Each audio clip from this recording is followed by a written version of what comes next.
Assalamualaikum warahmatullahi wabarakatuh. Teman-teman, kembali lagi di channel Mama. Kebetulan di sini ada tamu bawa ODGJ yang baru pulang dari rumah sakit, dan ODGJ ini udah nggak punya keluarga. Adanya cuma bapak, tapi bapaknya udah tua banget. Dan anak satu, anak tunggal, udah nggak punya orang tua. Dan anak tunggal itu yang kenapa bisa dibawa ke sini karena memang kalau di rumah suka nyerang bapaknya. Sementara bapaknya udah tua. Oke teman-teman, kita tahan.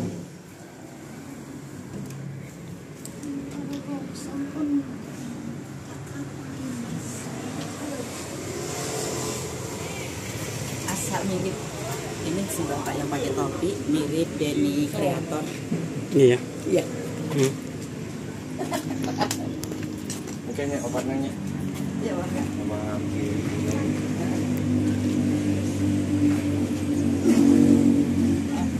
Oke, dari Dinas Sosial Kota Tangerang. Saya sekilas melihat bapak ini mirip Denny Kreator. Ya, benar, benar. Ya. Saya abangnya. Mana? Kok nggak diturunin? Nunggu komando gitu. Lah, lah kosong dari dalam mobil. Ya sekilas selesai dari tadi datang kayak Denny Kreator. Tapi bukan ini bener.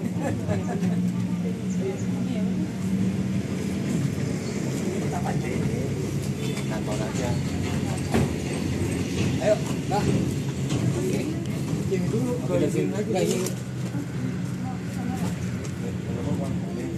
Lagi Jumatan Pak, kantor lagi. Kosong. Nah, masuk aja dulu, Pak. Ya, masuk. Yang berangkat ini Bu. Hah? Fotonya. Terus itu, ya, foto dulu. Enggak, kita nggak boleh. Nggak masuk ke SPJ. Yang sakitnya mana? Miftahulda. Masuk Miftahulda. Ya masuk aja sih, masuk di dalam. Ayo masuk. Mana kita? Sini. Sini masuknya ke sini. Sini aja.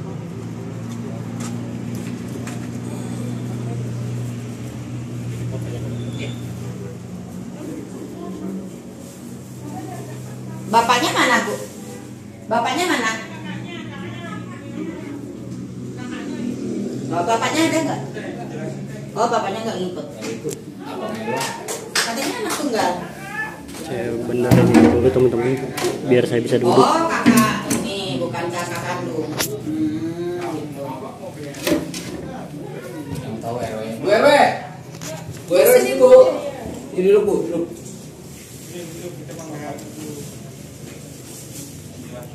Sini aja nggak apa-apa. Oh, beres. Ini katanya nggak punya ibu. Iya, nggak punya. Bang, situ, Bang. Ayo. Tahu kok kausan, Bang. Pulang dari rumah sakit. Duduk. Bawa dah nggak apa-apa. Silakan. Kakak sepupu. Kakak Jadi bapak saya punya 2 istri. gitu. Nah ini dari istri yang kedua. Kalau ibu saya udah meninggal, umur saya 5 tahun. Ini juga ibunya udah meninggal. Ya ini belum lama, baru 2 tahun yang lalu saya. Sakitnya udah berapa lama? Dari tahun 2008. 2008 udah berupaya dibawa ke sini, bahkan hampir 6 tahun di Subang di tempat rehabilitas. Terus kemarin terakhir Bener di ini Bekasi. Sakitnya riwayatnya apa sakitnya? Kalau versi dia membenturkan kepalanya ke lemari gitu ya, mitah. Terus dia selalu keluhannya di kepala, dia kadang apa aja dia dianggap itu sebagai obat, dia borehin. Nah, daun-daunan gitu. Iya, apa aja lah pokoknya. Apa aja, kadang obat-obatan kayak masuk apa, kadang bisa jual. Makanya tadi rambutnya nggak kayak gitu, rambutnya rambutnya karena apa sering kena ini kalau apa karena dia rontok. Terus udah gitu di kejadian 2008 tuh saya masih ingat banget, dia mengurung diri di kamar. Gitu. Saya juga nggak tahu karena saya waktu itu kan apa kerja di Perum apa nggak ada di rumah gitu. Saya kerja 3 tahun gitu ya di kantor gitu. Ya apa jadi dia mengurung diri intinya isolasi diri lah. Jadi pas saya ngomongin dia tuh udah asing sama, jadi udah nggak kayak Mita waktu dia masih SD atau waktu dia masih kecil, jadi dia gitu udah berubah kebudayaannya. Termasuk kali ini udah nggak bisa nyambung lah bu. Iya. Udah nggak nyambung dari ngobrolnya.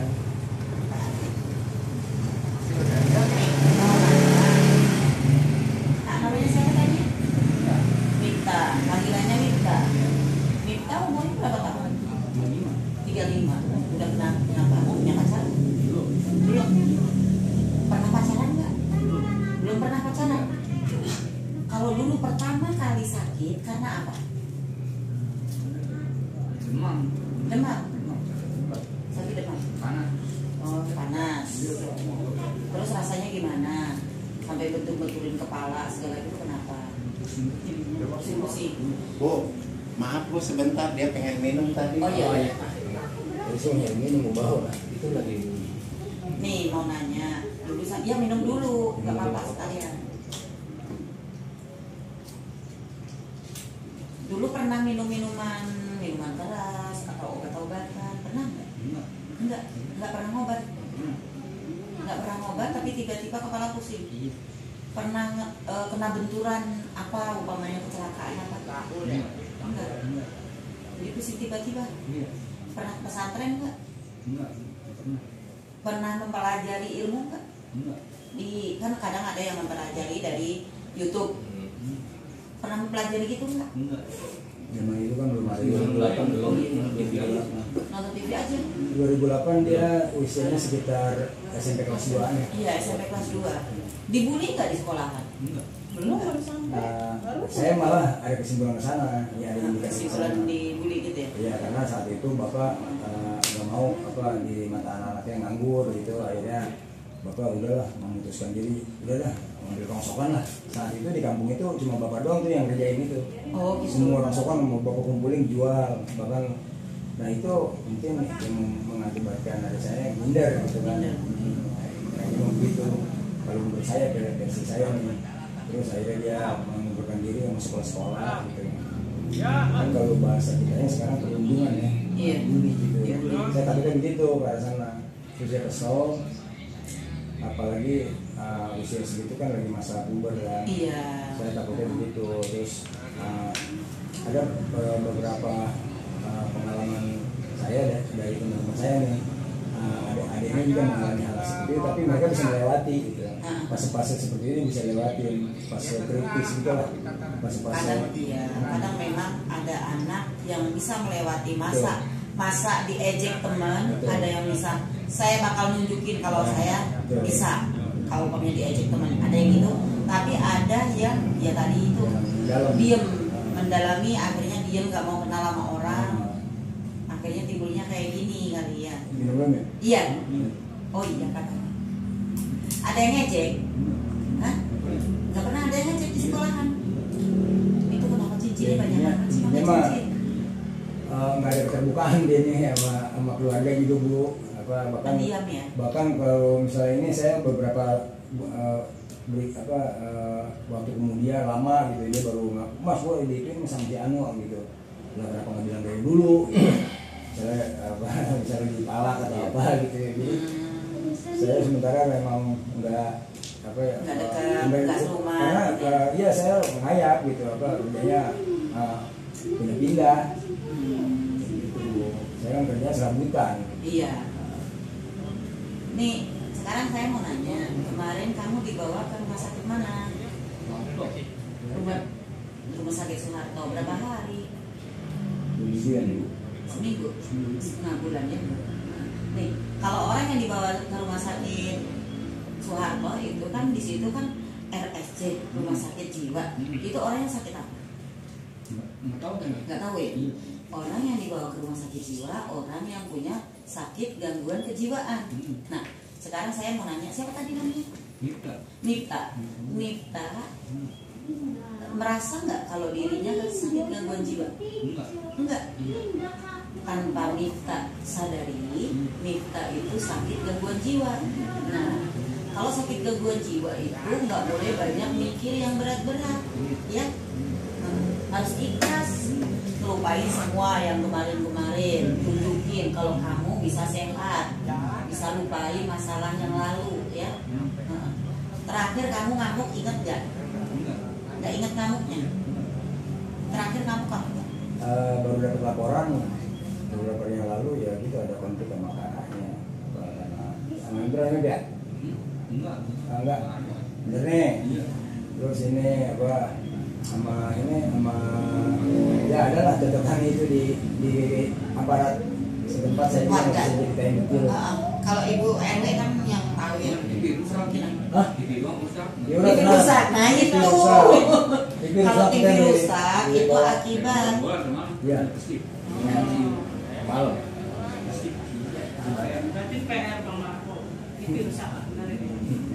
Jadi itu Bu, ini anak pintar. Saya sampai bilang begini, saya mempelajari profil orang-orang yang kena schizophrenia, ya.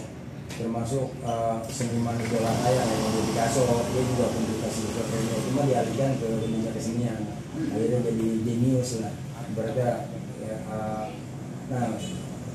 ini juga saya bukan saya tahu Bu, jadi saya saking pengen ininya, saya termasuk kemarin di RSJ juga saya ngambil tuh brosur-brosur yang berkaitan sama itu yang mengenai schizophrenia. Nah kalau ini kalau pada penjelasan dokter di sana emang ini wahamnya ada kekerasan gitulah ya, yang jadinya beda sama teman-teman saya yang ada ini juga punya gitu, tapi dia nggak destruktif orangnya, nggak begini merusak ya. Nah waktu ngamuk itu ada bisikan nggak ada. Kenapa tiba-tiba ngamuk, tiba-tiba ngancurin TV? Nonton bola di Skor Tangerang di stadion. Nggak ada bisikan sama sekali di telinga, nggak ada bisikan. Suka ada suara-suara apa yang nggak jelas nggak ada. Di sana apa aja Bu yang ituin warga, otomatis RW dapat laporan dari warga gimana?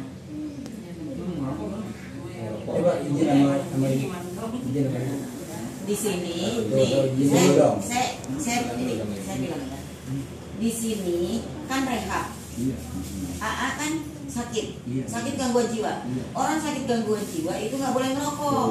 Kalau ngerokok nanti sakit lagi, banyak bisikan-bisikan di telinga, di kepala, nanti banyak bisikan. Kemarin waktu di sekolah waktu di rumah sakit jiwa kan nggak boleh ngerokok kan? Nah di sini juga nggak boleh. Sekarang udah mulai tenang kan pikiran semenjak pulang dari rumah sakit. Nah kalau AA-nya ngerokok, nanti bakal menghayal lagi, pikirannya banyak. Makanya nggak boleh ngerokok ya. Selama di sini nggak boleh ngerokok ya, harus nurut ya. Soalnya kalau nggak nurut, nanti banyak bisikan lagi karena rokok ya, nggak boleh ya. Sekarang sadar nggak kalau sakit apa sih? Bukan. Coba. Ini Mika, itu pipi kenapa tuh pipi? Jadi begitu. Tahu lah. Nggak tahu kan? Kenapa gitu? Nah, itu ada konflik ceritanya. Ya ini saya nyeritain begini jadi gimana ya? Jadi nggak apa-apa, karena pembelajaran buat kadang gini. Kadang masyarakat nggak tahu kalau memang orang ini dalam keadaan gangguan jiwa. Akhirnya nanti diseranglah sama masyarakat. Iya. Nah, tapi kalau orang masyarakat yang udah tahu gimana caranya ngamanin supaya dia jangan terluka, itu bisa. Ya, Itu untuk pembelajaran semuanya. Saya dapat WhatsApp dari teman saya. Bang, kalau adek lu berantem sama Ambon, wah udah langsung saya tuh. Nah, langsung saya ke lokasi saya. Pas saya lihat ternyata bukan orang Ambon, orang Kupang. Saya nggak langsung nemuin dia, saya nemuin orang Kupangnya. Saya langsung, wah bang Ambon, dia kenal rupanya sama saya. Ada dia gimana problemnya? Ini bang, masih dipukul bang. Ini. Wah, terus ini. Udah tuh, Terus saya minta maaf lah mereka karena mereka masih panas kan. Saya bilang ya saya minta maaf ya adik saya ini iya bang, saya baru tahu kalau adik abang sakit. Ternyata begitu, ya maaf baru saya nemuin dia. Saya kaget melihat ini udah meleleh, darah berjirat. Saya mau pegang dia nggak boleh. Wah, panggil dia, waduh ini gimana ya udah. Langsung saya marah-marah dia, yang itu mau diajak lagi jadi jarum mau di sini tempatnya. Pokoknya saya inilah. Berkelanjutan tuh ternyata orang-orang Kupang itu kalau kagak saya ada yang penengahnya termasuk abang-abang kita yang di luar mangga termasuk aparatur ya kayak Pak RT, Pak RW itu juga ikut menengahnya lah. Itu hampir terjadi perang suku. Nah makanya itulah yang jadi keberatan kita oke lah kalau misalnya mereka nuntut saya keluarga karena ada anggota keluarganya yang melakukan perusakan terhadap ngerugiin orang lain lah. Barangkali saya bisa dituntut gitu. Atau bahkan ada yang mungkin masa ada lu digituin sama orang gimana kan ada sebabnya gitu. Akhirnya kita ambil jalan tengah. Ya udah, terus kita terulang lingkungan tuh udah nge-warning keluarga. Ini ibaratnya kudu ditindaki gitu maksudnya gimana gitu. Ya akhirnya dibawa ke RSJ gitu di Grogol sana. Berapa kali dibawa ke Grogol? Sebetulnya dulu pernah, cuma kan gitu prosedur di rumah sakit jiwa Grogol itu kan nggak bisa dititip. Seterusnya, jadi memang di situ itu kan sistemnya paling setengah bulan ya. Gitu. Nanti kalau umpamanya ini bawa pulang, kumat lagi bawa lagi. Enggak gitu Bu. Jadi prosedurnya gini, 2 bulan dibawa ke rumah terus bikin lagi laporan bawa lagi ke sana gitu terus. Nah ini kita kan terus dia gitulah. Dia tahu lu bakal kesana lagi dia mungkin capek ya ngapain kesana lagi dia di rumah gitu karena saat itu dia terkita nggak punya rokok kan. Kalau udah sampai di rumah dia akan selalu minta rokok yang wah udah kurang lah pokoknya apa aja sama dia termasuk makanan pantangan diterabas sama dia gitu. Jadi makanya saya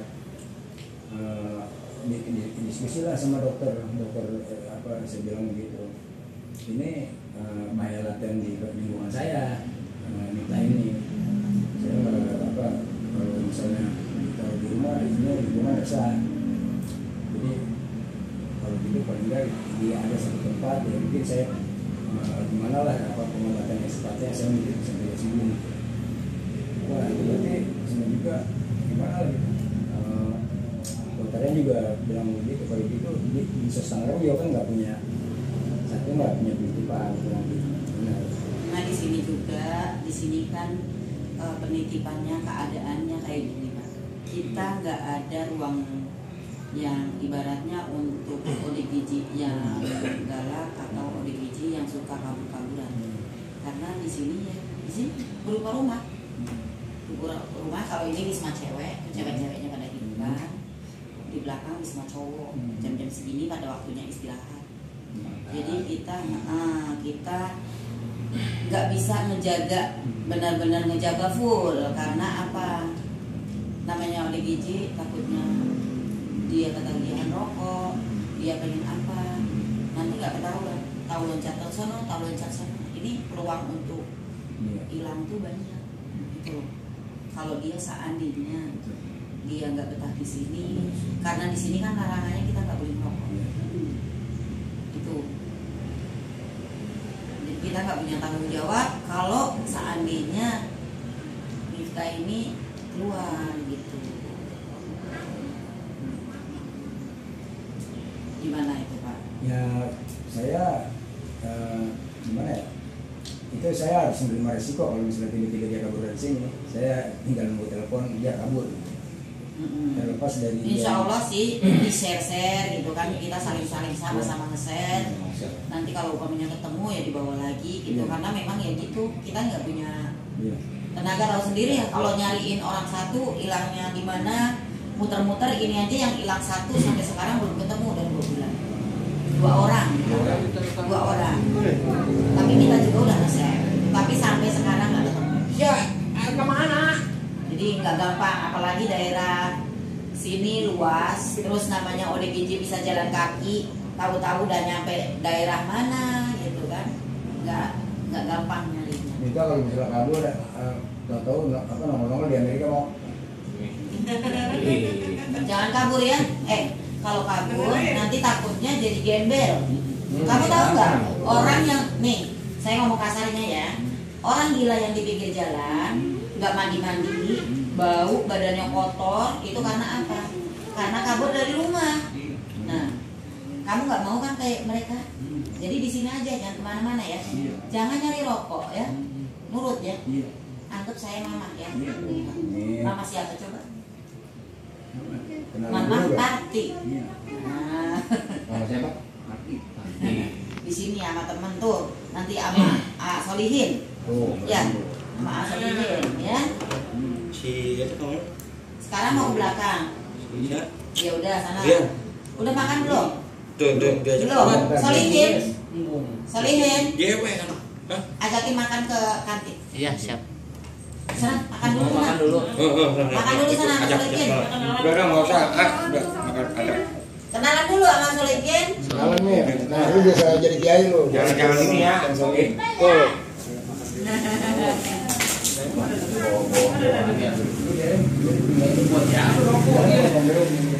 Nah itu Bang Belo tuh luar biasa tuh.